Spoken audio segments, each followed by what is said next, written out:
Assalamualaikum warahmatullahi wabarakatuh. Alhamdulillah wassalatu wassalamu ala Rasulillah wa ala alihi wa sahbihi wa wala. Teman-teman semuanya, alhamdulillah kita berjumpa lagi di channel Yanmo Official. Terima kasih atas supportnya. Insyaallah pada kesempatan kali ini saya akan berbagi cerita terkait pesantren ya. Dulu saya belajar di pesantren.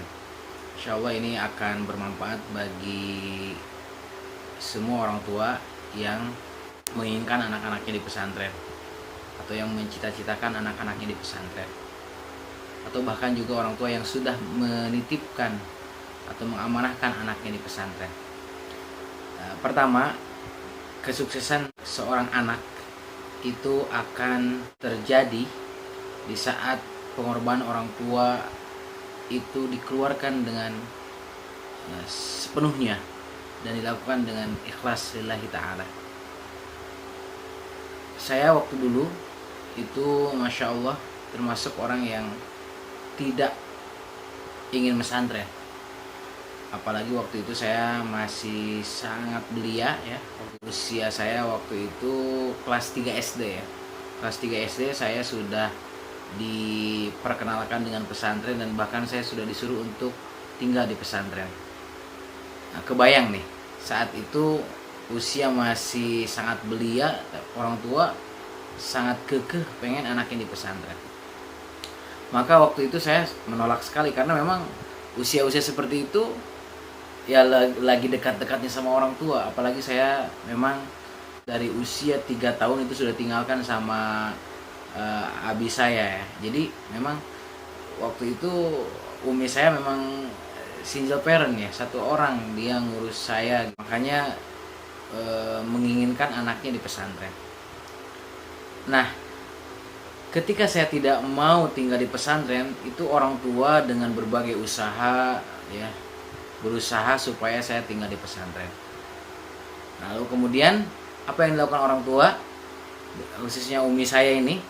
Nah, beliau itu Masya Allah, beliau mengantarkan saya ke pesantren. Kebetulan pesantrennya adalah pesantren yang jaraknya tidak terlalu jauh. Namun memang walaupun tidak terlalu jauh, ya namanya anak kecil ya, tetap saja saya menolak untuk tinggal di pesantren. Singkat cerita, memang saya karena menolak terus, bahkan saya juga ada masalah di pesantren. Saya sempat datang ke pesantren seminggu 2 minggu, setelah itu saya malah keluar lagi, atau maksudnya ke rumah lagi gitu ya. Sampai mungkin orang tua juga merasa jengkel sekali, karena memang saya bolak-balik ke rumah dan ke pesantren gitu ya. Mungkin juga pihak pesantren juga merasakan seperti itu. Tapi ala kulli hal, ketika kita berjumpa dengan kiai ya, kiai waktu itu ngasih motivasi ya, dan ngasih kesempatan pada saya khususnya untuk tinggal dulu di rumah, lalu nanti setelah kelas 5 SD nah saya disuruh lagi ke pesantren. Nah, di saat seperti itu ya, kita nunggu ya, orang tua saya nunggu itu dari kelas 3, berarti kelas 3, kelas 4, kelas 5, berarti nunggu ya 2 tahunan lah ya, nunggu 2 tahun. Orang tua berusaha sekali ya kan mengenalkan pesantren, bahkan disuruh-suruh terus, nanti kamu harus pesantren ya, diulang-ulang terus, nanti kamu harus pesantren ya gitu ya, sampai saya bosan gitu ya orang tua bilang seperti itu. Nah, orang tua itu bukan hanya itu saja yang dilakukannya, beliau mendatangi ustad-ustad yang ada di kampung, kiai-kiai yang ada di kampung, beliau berusaha untuk memohon doa untuk saya gitu ya, anaknya, supaya bisa tinggal di pesantren. Bahkan ya orang tua itu meminta juga amalan doa gitu ya. Maklum lah orang awam ya memang butuh sekali gitu, lalu beliau mengamalkannya. Nah, tibalah saya waktu itu di usia dimana saya duduk di kelas 5 SD. Nah, ketika saya duduk di kelas 5 SD, ternyata hanya bertahan 1 bulan saja di pesantren, saya balik lagi ke rumah gitu, karena memang saya tidak mau di pesantren ya, begitu ya. Lalu kemudian akhirnya pihak pesantren itu memberikan kesempatan kepada saya untuk nanti ada kesempatan lagi, yaitu kelas 6 SD gitu ya. Berarti saya nunggu ya sekitar setahun gitu ya. Nah, apa yang dilakukan orang tua? Orang tua itu masya Allah. Jadi di pesantren itu ada satu pengajian, dia dilakukan setiap 1 bulan sekali. Tujuannya supaya orang tua atau wali santri itu datang ke pesantren menjenguk orang anaknya itu dengan ada pengajian dulu gitu ya. Nah, orang tua saya itu hadir di pengajian tanpa ada saya anaknya gitu. Jadi kalau ketemu sama orang tua yang lain itu dibilangin begini, "Ibu, di mana anaknya?" katanya begitu. "Mana anaknya?" gitu. Ibu saya hanya bisa senyum karena memang ya anaknya nggak di pesantren, anaknya masih di rumah ya, saya itu masih di rumah gitu. Namun orang tua masya Allah luar biasa, datang setiap bulan ke pesantren, bahkan ketemu sama kiai memohon doa supaya saya itu tinggal dan pengen masuk pesantren. Bahkan maaf gitu ya, orang tua itu masya Allah sampai ketika memang pihak pesantren itu memberikan konsumsi ya makanan ke jamaah yang hadir waktu itu wali santri, itu orang tua saya nggak pernah makan itu. Orang tua saya bawa makanan itu kemudian dikasih ke saya dan saya wajib atau harus untuk makan itu. Wah, saya kan ya enak-enak aja gitu kan ya, dikasih sama orang tua makanan gitu ya. Saya makan itu lahap sekali ya, kadang ada kue, ada apa gitu. Tapi ternyata setelah dipikir-pikir itu saya juga berpikir, ini kenapa kok orang tua jauh-jauh, bahkan waktu itu jalan kaki loh, jalan kaki waktu itu ya. Jalan kaki datang ke pesantren gitu ya.